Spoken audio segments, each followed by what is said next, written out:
ভগ্নপ্রায় hostel, নেই শৌচালয়, বেহাল দশা ডিএনএ হোমিওপ্যাথি মেডিকেল কলেজের হোস্টেলের। চরম দুরবস্থার মধ্যেই চলছিল পঠন পাঠন। বাধ্য হয়ে হোস্টেলের হাল ফেরাতে প্রিন্সিপালের ঘরের সামনেই বিক্ষোভ দেখিয়েছিল পড়ুয়ারা। সিএন সেই খবর সম্প্রচার করতেই নড়ে চড়ে বসে প্রশাসন। রাতারাতি ডিএনএ হোমিওপ্যাথি মেডিকেল কলেজ হাসপাতালের জন্য মোটা অঙ্কের অর্থ বরাদ্দ করেন মুখ্যমন্ত্রী মমতা বন্দ্যোপাধ্যায়। স্বাস্থ্য ভবনের তরফে হোস্টেলের পরিকাঠামোর উন্নতির জন্য বরাদ্দ হয় 44,15,168 টাকা। খালি করে দেওয়া হয় হোস্টেলের 3টি ঘর। সরকারের তরফে পড়ুয়াদের হোস্টেলের পরিকাঠামো উন্নত করার দাবি মেনে নেওয়ায় খুশি ডাক্তারি পড়ুয়ারা। ধন্যবাদ জানাই স্বাস্থ্যমন্ত্রীকে অত্যন্ত দ্রুততার সঙ্গে আমাদের প্রবলেমগুলো সলভ করার জন্য, এবং আশা করছি এরপরে আমাদের হোমিওপ্যাথির সাথে আরও অনেক ভালো ভালো কাজ হবে।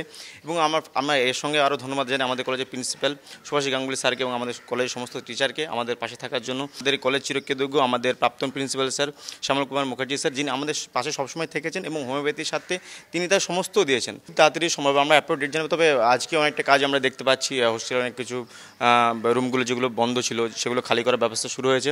আশা করছি কাল পরশুর মধ্যেই আমরা নতুন রেনোভেশন কাজগুলো দেখতে পাবো। প্রসঙ্গত, হোস্টেলটিতে 300 জন পড়ুয়া থাকে।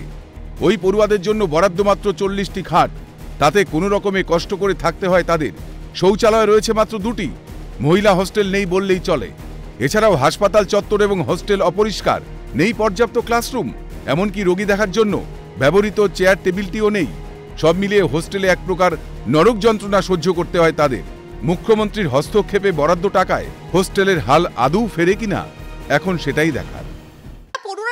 তারা পরিষ্কার বলছেন যে এই যে টাকা বরাদ্দ করা হয়েছে স্বাস্থ্য দফতরের পক্ষ থেকে এবং আগামীকাল থেকে যাতে তাড়াতাড়ি এই কাজ শুরু হয় সেদিকে তারা কিন্তু নজর রাখবেন। যে টাকাটা বরাদ্দ করা হয়েছে অর্থাৎ আগামীকাল থেকে তারা কিন্তু পরিষ্কার বলছেন যে হয়তো খুব তাড়াতাড়ি সেই কাজ কিন্তু শুরু করবেন। ক্যামেরা নিখিলের সাথে দীপাঞ্জনা সাউ, ক্যালকাটা নিউজ, কলকাতা।